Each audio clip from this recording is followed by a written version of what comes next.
In this video I will show you what the timers and stopwatch looks like on the Fitbit Sense 2. So the timers we can set it up in the tiles. So for example I have set it up so you can swipe like this and you get quick access to the timers. And as you see, there are some presets already there for 5 minutes and 10 minutes.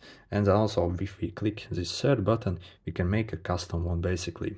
So we're going to click that, and yeah, it will automatically start as well, but let's pause it, click end, and click add timer now. Okay, so then we select the time, and the tricky part is how do you get out of it. So when you are done selecting the time, wait for this blue thing to start basically blinking. I hope you can see it. So, and then simply click on it. Okay, yeah. So yeah, it will start basically. And if we basically end it and go out and check the timers, you can see we have a quick preset for the 19-minute timer here as well.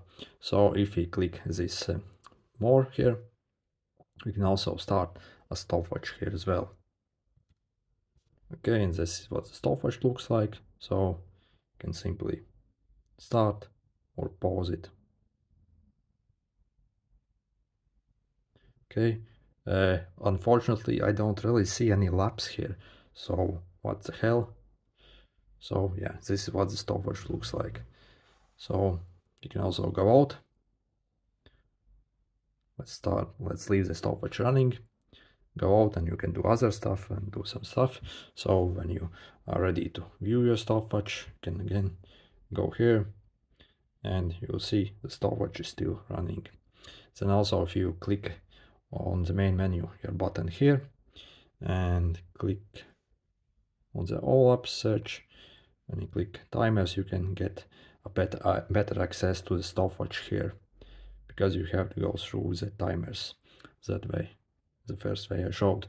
So yeah, these are the stopwatch and timer on the Fitbit Sense 2. If this was helpful, make sure to hit the like button.